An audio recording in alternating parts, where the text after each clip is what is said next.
This is Will Nunziata, New York City-based director and creator of theater, television, and film. And today I am thrilled to be speaking with the acclaimed and award-winning visionary, creator, activist.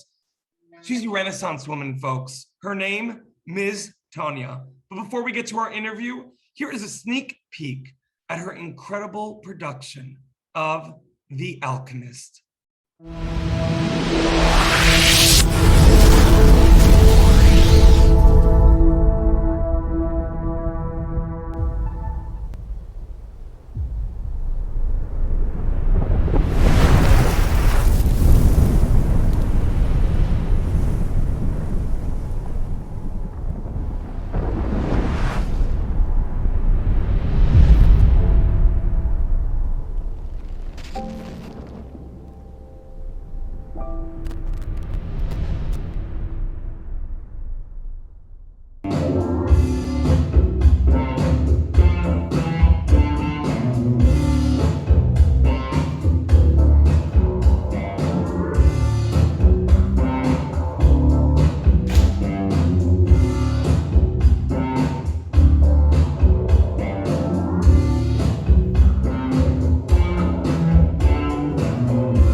Miss TONYA, how are you?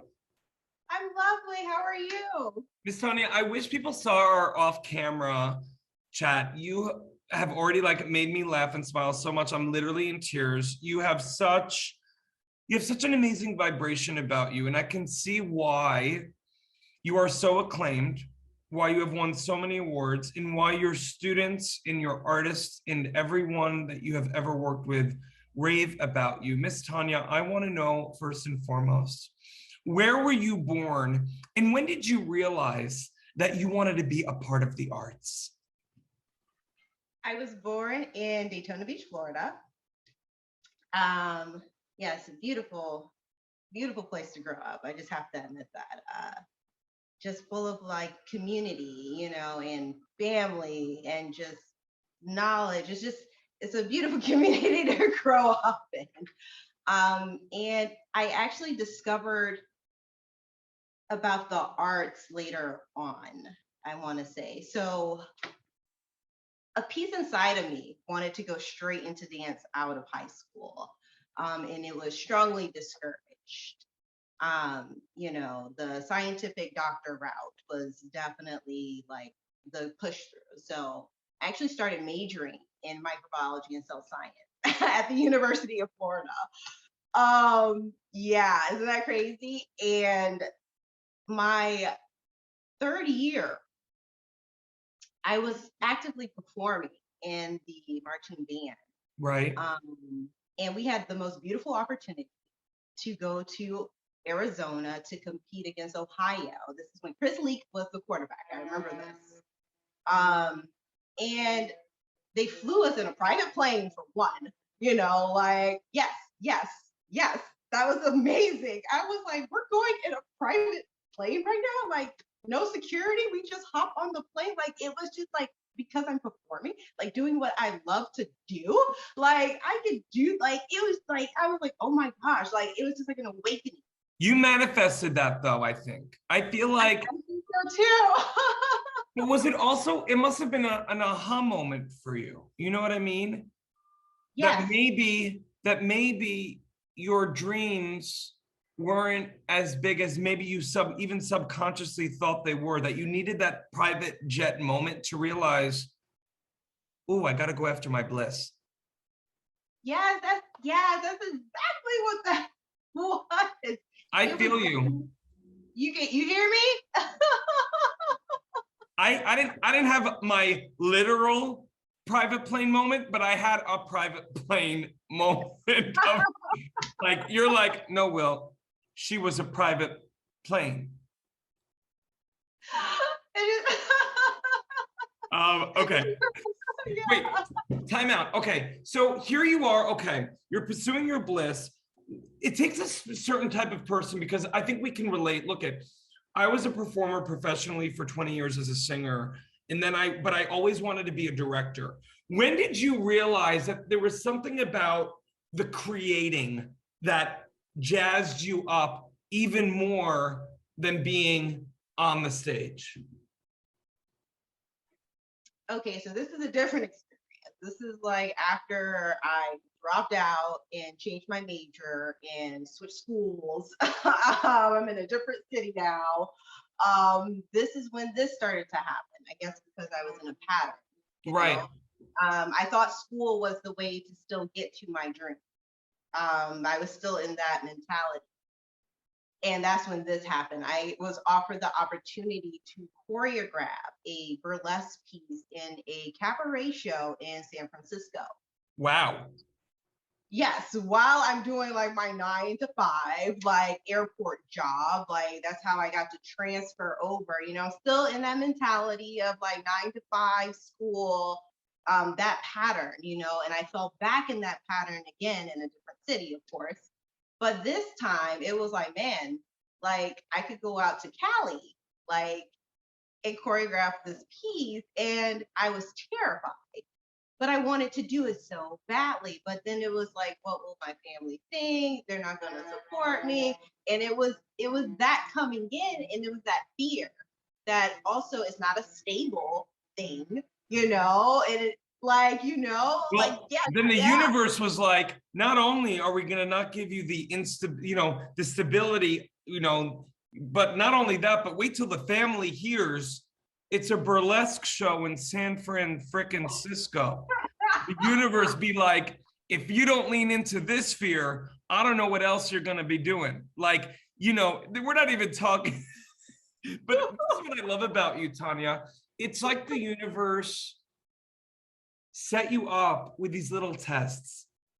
And the fact that you kept leaning into the fear, I think this is important for young artists to go out there, to listen, who are out there, because we're always going to have the expectation and the thoughts and opinions of loved ones and family members. But at the end of the day, it's our lives. And the fact that you took, what was it about that specific experience in San Francisco where the universe once again provided something of what maybe seemed like the path of most resistance, but actually became the path of least resistance for you and your art? All right. So different state, different city. This needs to be a show. I'm sorry. Your life as a director, I'm like already seeing. I'm like a 3-time college dropout because I did it again. But we love things in threes. I enrolled at Field College to major in business administration because I was like, oh, this is how I'm going to do it. Like, still with that school thing. And this time I left with 1 suitcase. So when I left out there, I didn't have a job. Right. So needless to say, I was still back on that mentality. Yeah, right. And then I finally started teaching aerial. I finally started freelancing. Like, I started teaching aerial first, the trapeze and the lyra. And then I was like, oh, I can really do this. Talk about instability. You're no longer staying on the ground. I know, literally in the clouds. And I didn't love that hustle and bustle. Yeah. I didn't have that, coming from Florida to Cali, especially San Francisco. That's right. Like the mentality, like not to be funny, is different from the East Coast. It is. It's going back. Yeah. And I wasn't used to that, not gonna lie. And I ended up actually homeless for 4 months. Wow. Like, because I didn't have that, you know, like I was trying to do that freelancing, you know, and Right. it was crazy. And then one freaking day, I was like, I'm just gonna eat some breakfast. I was like, I'm not gonna focus on my misery. I was going through it. Yeah. I was like, I'm not gonna do it. I'm just gonna eat breakfast. Mm. And I went to a diner. You know, I thankfully I went and got my like EBT card quickly. That was like the first thing was make sure I could eat, you know. And I'm sitting there and my phone rings. And it's from someone who I met while I was on the streets and he didn't know I was homeless. But I gave him my contact info. And he's a director of his film company. So I made sure to still like keep up with appearance You're because right. I'm like, I'm not gonna stay here. I was like, I'm not gonna stay here. And he was the one who called me and he was like, hey, where are you? And I was like, oh, I'm at like a little diner. I told him where I was. I was still in the not the Presidio district, but I was more so in the Tenderloin kind of district. And he goes, oh, I'm around the corner from you.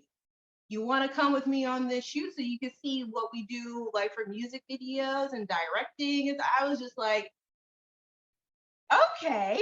So he picks me up in his Lexus and I'm like, this feels nice. Another private plane moment. But really, look Exactly. at the universe. Look at the universe for you, my love. The fact that you literally put one foot in the front of the other that day, literally just focusing on breakfast, not on the misery, the debt, the disease, the Yeah. dis-ease. Yeah. Not focusing on like where I'm gonna freaking sleep that night. Like it was literally every day you wake up, it's like, where am I gonna sleep this night? It's your whole freaking day. It was like horrible. But like that literally that freaking day, I practiced alchemy and my whole freaking life changed. So Well, long story short, I ended up meeting a cousin I did not know lived there who was landlord of a building and he put me up in a 2-bedroom apartment that same day. now Just you're gonna get me going. I can't with you. like literally just like I'm like, wow, if I had soaked in my misery that day, I would have missed out on a beautiful opportunity. Like it But was. what a great reminder, Tonya. And I want to let our audience know for more on the amazing Miss Tonya, please read more about her right below this video. Miss Tonya, your story is so incredibly inspiring because I think for not only artists, but humans out there who feel like that maybe even those that practice gratitude and positivity and manifest, but the fact that you that one day decided to just focus on what you needed to do in the next 60 seconds. And the fact that that was a key that somehow opened a door to the beginning of the rest of your life is such a beautiful, inspiring thing that you have me choked up in tears at 11 a.m. So I am so grateful. I'm so grateful that we're now connected, Miss Tonya, truly. Yes, I feel the same way. I was like, I'm so honored. And Miss Tonya, I'm so excited too that with the FENIX app, you're now going to be able to connect with artists and new fans alike, not only around the country, but around the world. And having done already 600 interviews around the world, to know that your transcendent and universal skill set can be seen and done all over the world, because as we know, great art is universal. I'm so excited for you. Oh, thank you, love. Oh, thank you.